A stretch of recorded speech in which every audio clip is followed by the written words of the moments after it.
বাংলাদেশে এই ধরনের কমলাগুলোর দাম একেবারেই কম। মৌসুমের অন্যান্য সময় এই ধরনের কমলাগুলোর দাম একটু বেশি থাকলেও 2024-এর এই ডিসেম্বর মাসে এসে এই কমলাগুলো একেবারেই কম দামে বিক্রি হচ্ছে। ওনারা এই কমলাগুলো প্রতি কেজি বিক্রি করছেন মাত্র 160 থেকে 180 টাকা কেজি। পর্দায় যেমন আকর্ষণীয় দেখতে পাচ্ছেন, ঠিক তেমনি আকর্ষণীয় এই কমলাগুলো।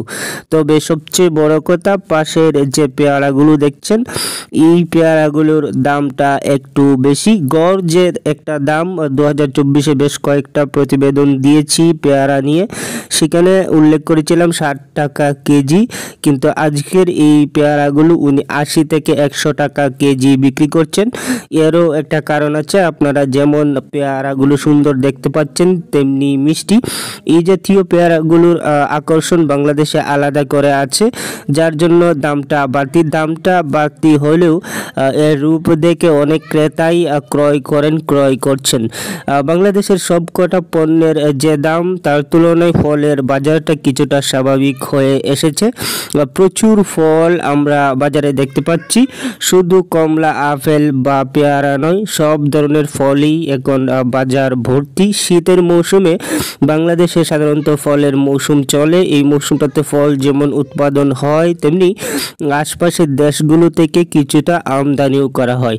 সব মিলিয়ে ফলের বাজারটা স্বাভাবিক হয়ে যায়। 2024-এর এই দিনে ফলের বাজারটা তুলনামূলকভাবে স্বাভাবিক, কিন্তু অন্যান্য পণ্যের যে বাজার আছে খাদ্যজাতীয়, সেই পণ্যের বাজারটা আবার বেগতিক। ক্রমানুসারে সেই পণ্যগুলোর বাজার দিনের পর দিন বেড়েই চলছে। সিলেট শহর থেকে যে কয়েকটি প্রতিবেদন আপনাদেরকে দেই, সেখানে আমি রোজ যে কারেক্ট দামটা, সেই দামটা উল্লেখ করার চেষ্টা করি। ওখানে বা ওনার কাছে যে দামটা আছে কমলা এবং পেয়ারার, এই দামটা থেকে কম বেশি আছে অন্যান্য দোকানে। আপনি 10 টাকা কম দিয়ে ক্রয় করতে পারবেন, আবার 10 টাকা বেশি দিয়েও ক্রয় করতে হবে। সেটা মান এবং সৌন্দর্য অনুযায়ী, যার যেমন ফল কালেক্ট আছে তার দামটাও তেমন।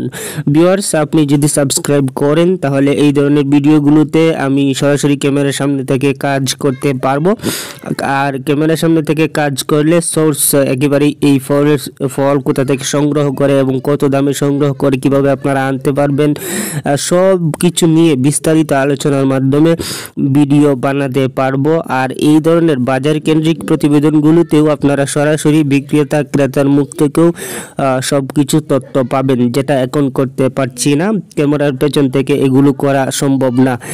সুতরাং আপনি যদি সাবস্ক্রাইব করেন তাহলে আমি অতি তাড়াতাড়ি এই ভিডিওগুলোতে সরাসরি ক্যামেরার সামনে থেকে কালেক্ট করতে পারবো, আর আপনারাও সব কিছুতে ভালো তথ্যবহুল ভিডিও পাবেন।